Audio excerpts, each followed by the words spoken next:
never underestimate a man with a katana. Ah, right, let me guess. You don't have enough strength to actually swing the thing. It's poorly made. You got it at the anime con for $60. Come on, I can keep the smuggle machine going. Don't test me, motherfucker. Hello, everybody, and welcome back to another video for the day. We're going back into r/justneckbeardthings, because you gotta love that internet cringe you can smell through the internets. If you would like to be absolutely awesome, show your support, and see more videos like these, be sure to hit that like button, leave a comment down below, and if you have not already, subscribe and turn on them notifications. Alright, let go. Attention, boys, please do not push elevator button with genitalia. Cameras are watching. I feel like that there is a very weird story in regards to why this sign has to be here. No fat chicks. Ah, yes, because you'll match perfectly with a person whose name is nobody who looks like they have a walk-in closet full of mason jars. I'm super into working out, lifting weights. Being healthy is my biggest passion in life. I like a girl that's into fitness like me and works out at least once a week. Yes, sadly, somehow I'm fat,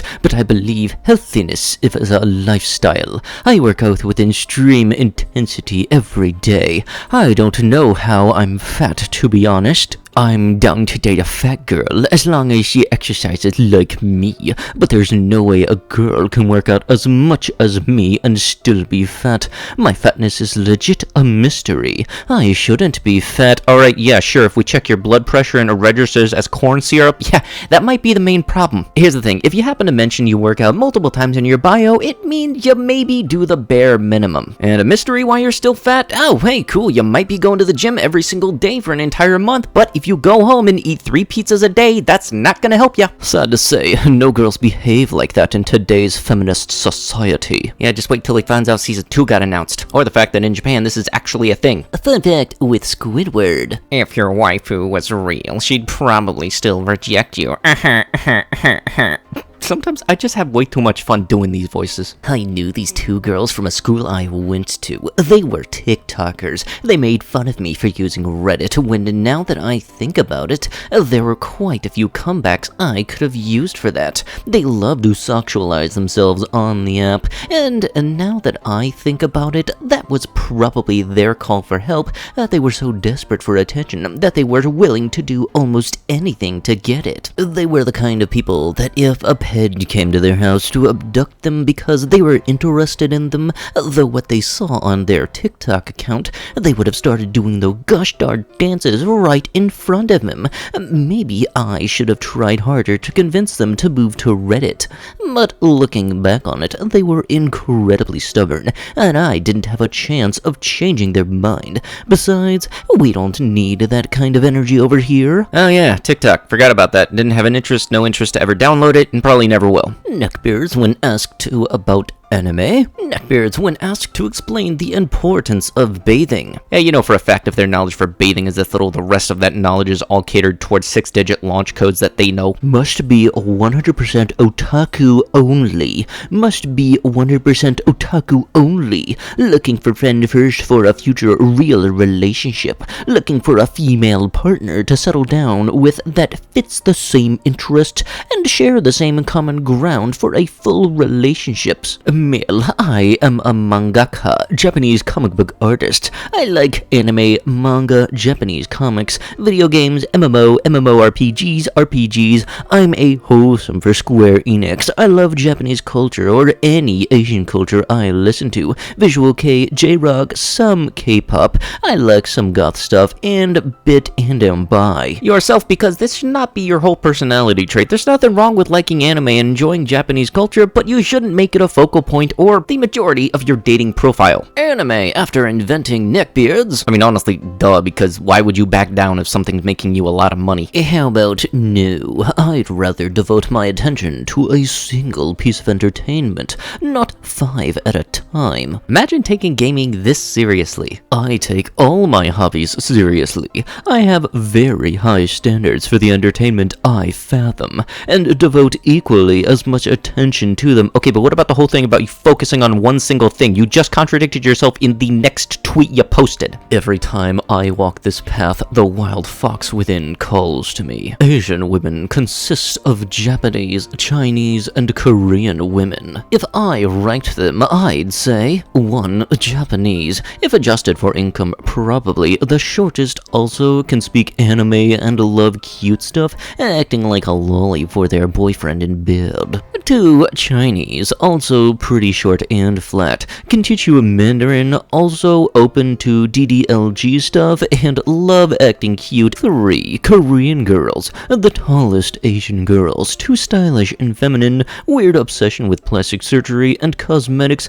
Will call you Oppa, which is Japanese for badonkers. No, it's not. You spelled it wrong. Way to take a word that's actually an endearing word and then try to make it sound weird and just make yourself look stupid. My sister is trying to convince me Western women aren't bad. She says that most of them just want a loving relationship, and there's nothing wrong with a woman that has a lot of partners, as men want women with experience. She says that women can sense if you think low of them, and that's why I didn't get many matches on Tinder, etc. I believe that most young women want thugs that don't want a nice guy beta, even if he's handsome. I believe most Western women are fat and ugly, and that the hot ones are not even really hot, though this is less true in some countries like Holland, but in Anglo countries, it's nothing but ugly and mediocre women. I believe that Western women are wholesome and are too dumb to have a relationship with only interested in rap music, clubbing, doing hard drugs, and other degeneracy. I do not believe a word she says. Maybe her friends are an exception, but most women are very toxic in the West. You know, from starting off, you already didn't have any leverage or any value to the conversation, but throwing in the whole beta alpha thing, that just makes it all the better. Ooh, nobody gives a shit. I fear no man, but that thing.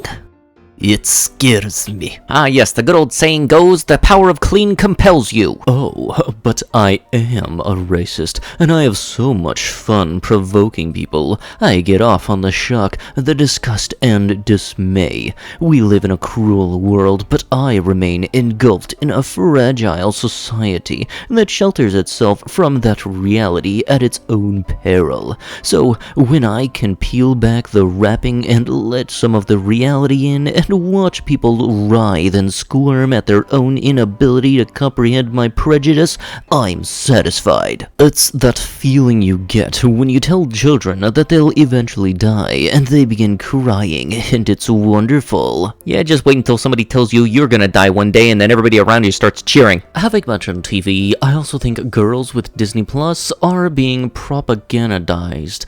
They are being done a disservice. They see all this princess stuff and they think they are princesses, or they think they are superheroes wearing capes. They think they are fearless and are empowered, but if they ever face a real danger, you know, like a reality, they find out just how weak they are. They need to learn that the average boy is in fact stronger than the average girl. Is that a stereotype or just reality? Being a princess is not a career. It's all coming from the same demographic that thinks that if they watch one anime, they can get in the robot and win a world war. This is the same type of crowd that would take a notepad to a show where a guy gets like 10 girls in the same episode. But then again, when reality hits to them, it comes in the form of a showerhead. I can honestly say that I've been asked a million times why I play games, and I normally just shrug and say, it's a hobby, but that's a lie. Because when I'm in-game, I'm at home. From the flames of Cataclysm to the icy mountains of Tamriel, anywhere I venture is a place I love and know. My entire life, people preach that I could be anything that I wanted to be. But when I told them I wanted to be the captain of a ship, a spaceship, the spaceship that saves humanity, that I wanted to be a commander shepherd, they told me I needed to get a grip on reality. And to them, a grip on reality means the American dream,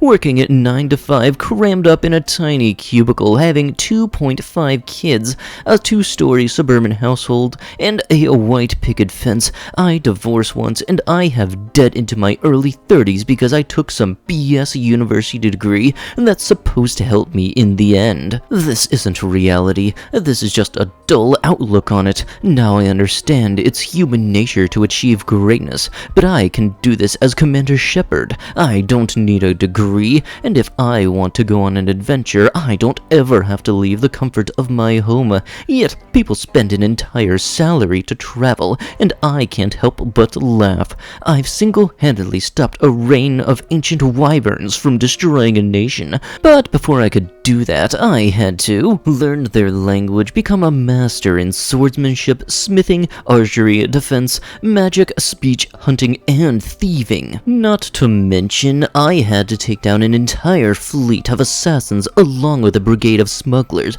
before I could even start my lessons in dragon speak. I've always enjoyed an adventure, but I hated pawning my limbs to afford an 18-hour car ride, and aside from being told that I can enjoy a white picket fence at the end of my career, all my years as a student was balanced between fractal formulas and believing I never be able to love, which is literal insanity. I've saved Princess Peach. I wanted to be the guy, and I became the guy. I saved Bandage Girl, and I've been Link for generations just to save Princess Zelda. But yet, I'm the eternal virgin. I'm the guy that's never going to love. And something this stuff doesn't make sense to me, why people assume that I need to be outgoing, something, and away from home to have fun, when I have my own reality grasped between my hands. I have my own world at my fingertips. If I screw something up, I can rewind time. I can't do that in real life,